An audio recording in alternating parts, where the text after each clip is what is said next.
Tantangan Raja yang ditulis oleh Kak Muhammad Saukani. Selamat mendengarkan.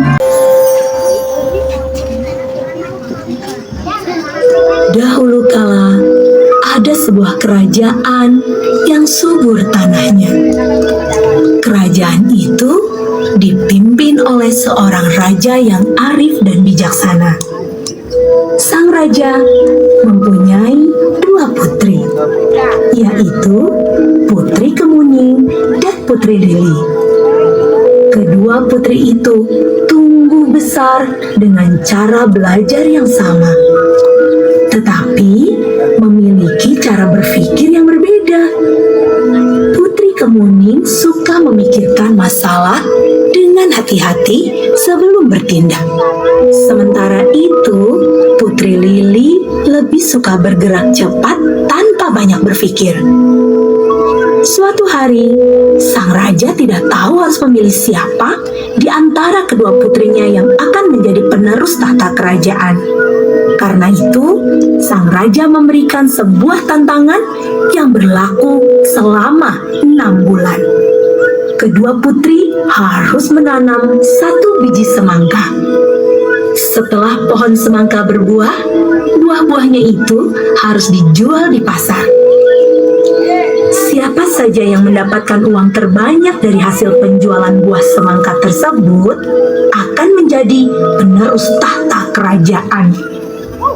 Putri Kemuning dan Putri Lili bersemangat menerima tantangan dari sang raja. Putri Lili sangat yakin bisa memenangkan tantangan tersebut. Dia bertekad menghasilkan buah semangka yang lebih banyak dari saudaranya. Karena itu, dia banyak bertanya kepada beberapa petinggi istana.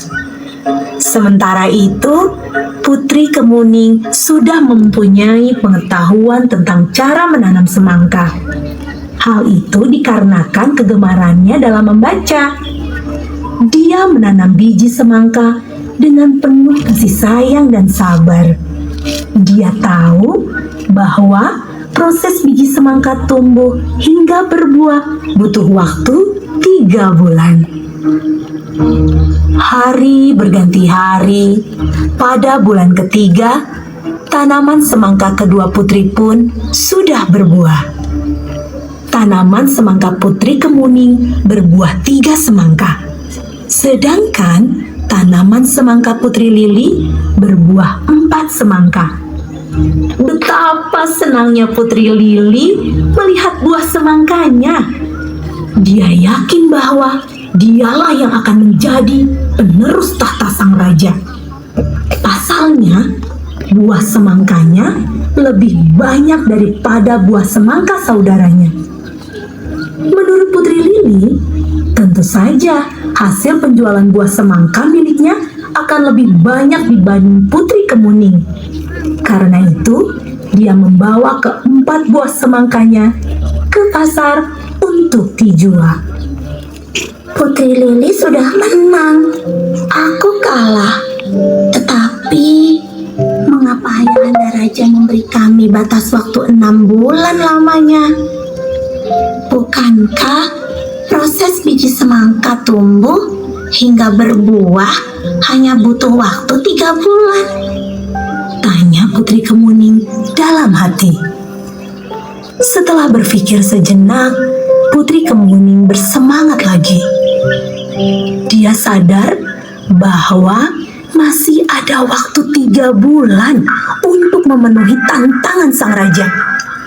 Kemudian Putri Kemuning memotong ketiga semangkanya. Dia mengajak para pelayan kerajaan untuk makan buah semangka bersamanya. Para pelayan kerajaan memakan semangka dari Putri Kemuning.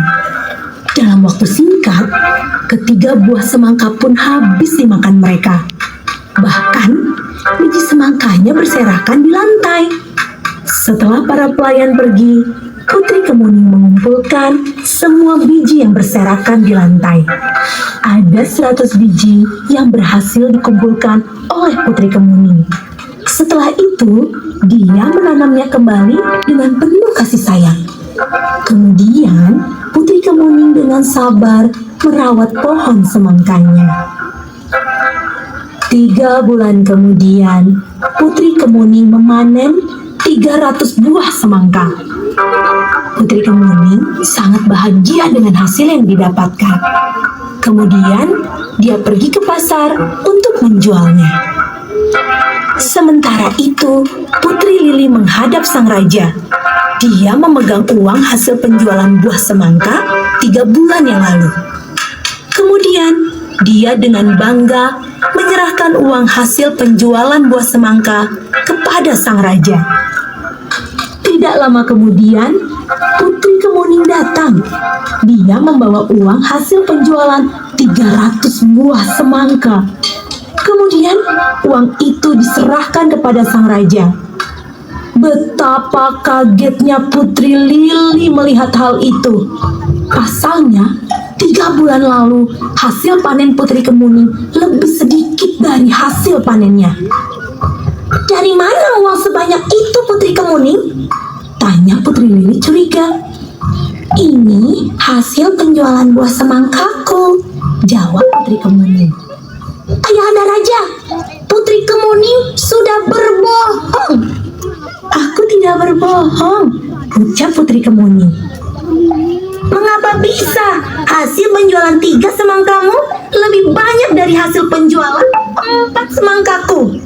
Tanya Putri Lili. Karena uang sebanyak itu merupakan hasil penjualan 300 buah semangka. Jawab Putri Kemuning. 300 buah semangka? Mengapa berbeda jumlahnya dengan yang dikatakan Putri Lili? Tanya sang raja. Izinkan saya menjelaskan, Ayahanda Raja, Pinta Kemuning. 3 bulan lalu memang pohon semangka saya berbuah 3. Kemudian buah-buah itu saya berikan kepada para pelayan. Setelah itu biji-biji semangkanya saya tanam kembali. Jelas Putri Kemuning. Menarik sekali. Apakah kamu punya saksi? Tanya sang raja. Putri Kemuning meminta izin untuk memanggil saksi. Tidak lama kemudian, para pelayan kerajaan datang menemui sang raja. Kemudian, sang raja menanyakan apakah mereka memakan semangka dari Putri Kemuning. Oh, benar Paduka Raja. Kami telah memakan semangka yang diberikan Putri Kemuning.